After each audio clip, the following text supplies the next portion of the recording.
Well, hey there again, everybody. It's Carpo, back for the last video of the day. I, whenever I finally get to making videos, I get flowing and I consolidate them all within a few videos in one day rather than doing one each day like I used to. But it's because I collect this whole vast idea of notes and shit I want to share on my phone, and then I'm like, fuck it. End up just giving up on it. But the question of the day is pretty simple. Are we dumber today because of the internet, or in general, rather? It seems that we're always hearing about how we're becoming disconnected, and people are lazy about research now, and they're lazy about, nobody cares about the truth. I don't think that we're dumber today, necessarily. I think that, well, it would depend on how you define dumb. Because the idea of intelligence means that people do what's in their best interest, right? And our society is not doing what's in its best interest. And there are many factions that are, but many factions that aren't too. There's a lot of unspoken bad ideas out there, and a lot that are spoken. So I'm going to start off with the fact that we've basically always had the nanny state telling us what we can and can't hear and watch. As I mentioned in a video last week, I talked about the PMRC in the 80s when they came down on rap and heavy metal, and how today, saying shit in a video or in a song is not a big deal, and how it's so mild. Some of the things like Beatlemania, right? The Beatles were considered just this horrendous demonic force by some people. I mean, it just seems so mild in retrospect. But this kind of like fear of culture and fear of change is it goes back. Let's go back to the Hollywood in the 30s and the 40s. They had something called the Hays Code. The Hays Code was basically where the filmmakers decided this is what you can and cannot show in Hollywood. And it wasn't a matter of saying shit or fuck or pussy or showing titties or anything like that. No, it was, you can't discuss religion in certain ways. You can't discuss certain political issues. There was a whole line of respect, basically, to keep people in line. Now, if you went outside of this code, then your movies wouldn't be shown. And the same thing happened with the music, and it's always been that way. You can say anything you want, but if you say the wrong thing, it won't be played on the radio. So I guess I can understand that as a parent, as an adult, because I have kids, and I, of course, don't want them to turn on the TV and just see naked people all the time, right? But the thing is, we are overreacting. That's not something that most people want to watch all the time. So it's not like every channel is going to be full of porn if they were allowed to. Remember when people started saying shit on TV shows? And then South Park did a whole episode about it, a decade ago, a couple decades probably, about the shit. Oh God, they're going to say shit. And they said shit like 100 and something times in the show, kind of to prove a point that it doesn't really matter. It's not like everybody's cussing just because you can say shit. It's this idea that we need to hold back the people because they might just go crazy, right? The weed fears and reefer madness were a perfect example of this. We were told that if it was legalized, everybody was going to smoke it, and we were going to have all these new accidents. But guess what? It's been legal for a long time in my state. Nothing's happened. We just made a lot of tax revenue. So, are we dumber? No. We're more connected than ever, but we're more aware. And being aware means that you're confused about what you're seeing. And what it is that we're immersed in so many different cultures now. We're forced to reckon with our own bullshit. It's been exposed by the fact that the internet won't let us hide from our comments or our ideas.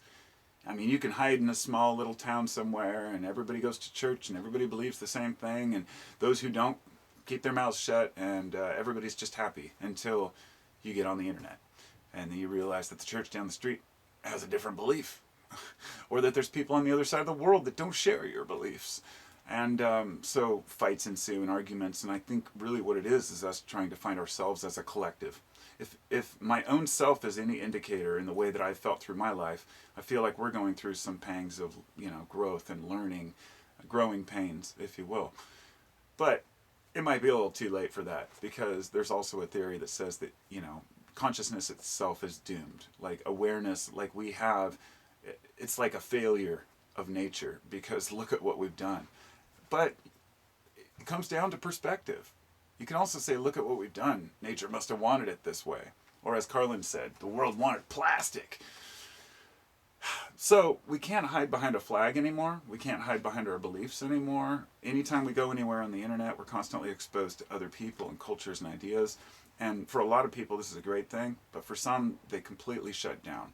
People want to hang on to their pride and their ego more than anything. And an example of this that I came across was, it turns out that a lot of managers and CEOs that hire employees in their company, well, sometimes somebody will come to the CEO or the manager and say, look, so-and-so is not a team player, they're holding us back, they're a horrible worker. And this manager will actually be the one who hired the employee, so their natural tendency, instead of to fire them, is to defend them and to say, well, no, it couldn't be true because I hired them.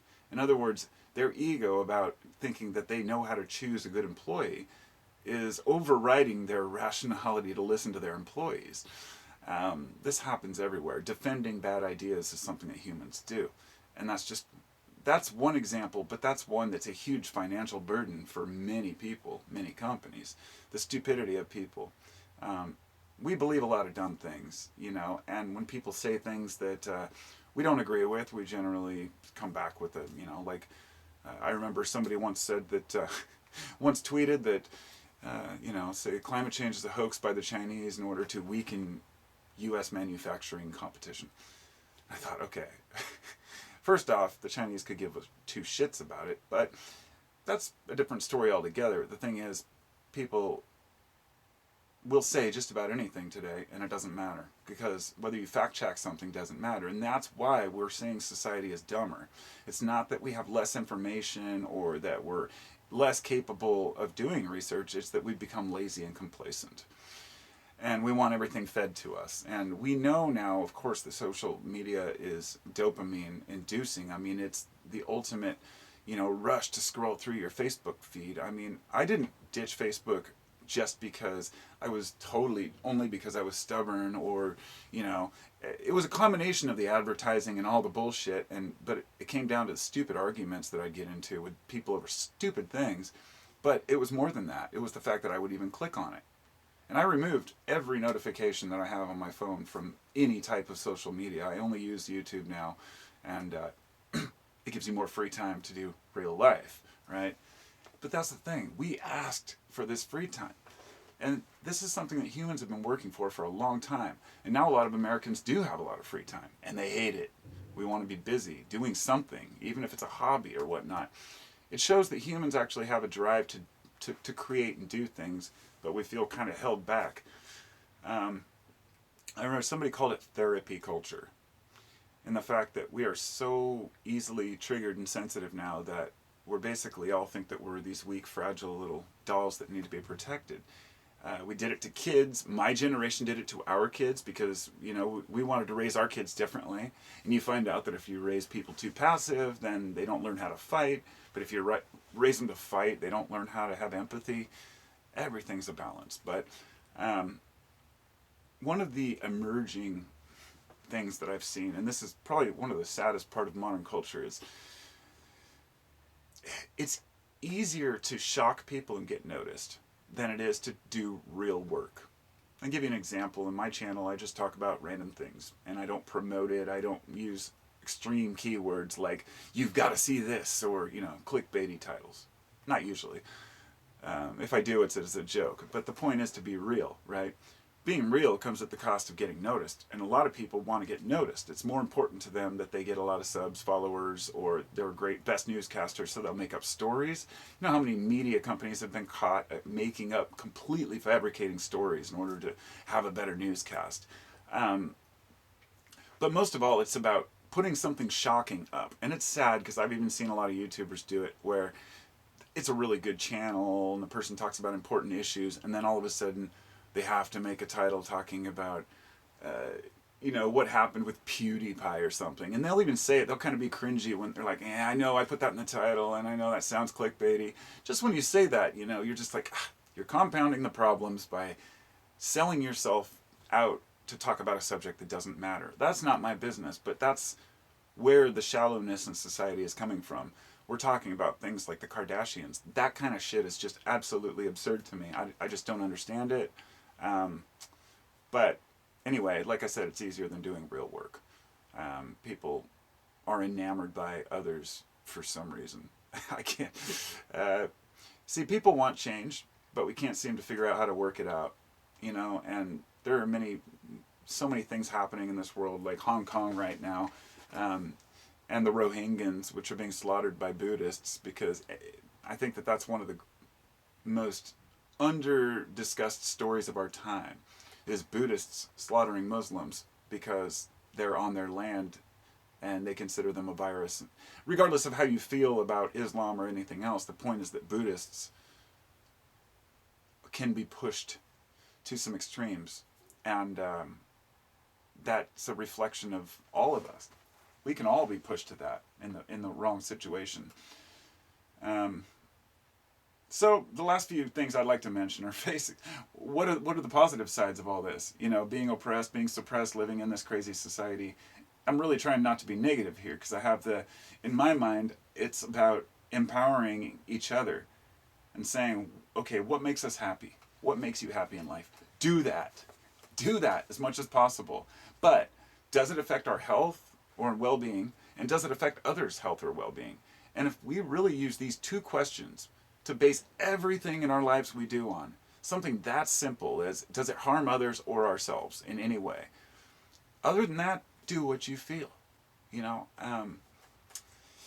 Another thing that I think a lot of people fall into this trap: don't concern yourself with what other people are doing. Don't concern yourself with how much money they have, how many cars they have, or how smart they are, or how dumb they are, or what color they are, religion, any of these things, unless it affects other people. So in other words, I could care less what religion you have, but if your church is out oppressing minorities or oppressing other cultures, or doing anything that's harmful to society, if your priests are abusing young boys like the Catholic churches, yeah, of course people are going to speak out about it. And the last two things I'd like to say first is, listen to criticism. It's really hard for us to take it sometimes, but it's important. And the last thing is that I hear a lot that people don't change, and I'd like to say I completely disagree with this. I've changed. A lot of people I know have changed. I've changed so many viewpoints that I have over the years. Other than the core beliefs and values, which many of us share: family, friends, treat your community with respect. Many of the other ideas can change, whether they're political, religious, otherwise. If you're not changing your mind regularly, then you're not doing any thinking, because there's no way one person can have it all figured out at any time in their life. We're always thinking and moving, but like I said, we want a little bit of stability in our lives, and that's understandable. So I guess realizing that everybody wants your money, and that there's scammers everywhere, and that this world is full of assholes as well as great people, we're all aware of this. We're just living the best we can. I read that 12% of business research and development spending on the average business is dedicated to fighting patent trolls, like I mentioned in a previous video. I wanted to do a whole video on this, but John Oliver did a show on it a while back, and it was really good. These are people who patent an idea and then never produce anything and wait for somebody else to invent something and then sue them. And this holds everybody back. It is stupidity at its best. When we ask, are we stupid? Yes. Allowing these things to happen, it's stupid. Throwing people in prison for doing drugs is stupid. I don't know what else to say. It's a fucked up world, but don't look at it as a death sentence. There's so much negativity out there already. I want to understand people as best I can. I mean, I have these books. For a previous video, I was going to mention, like, this understanding yourself, where it's like these different tests, and somebody even left a paper in here where they did their own score. Do you believe you're psychic? Things like that.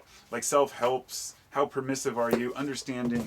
I've read The Art of Dreaming by Castaneda, which is kind of offbeat, but I want to understand my dreams so I can try to understand myself. But these ones are the ones I really wanted to share. Michael Shermer, Why People Believe Weird Things.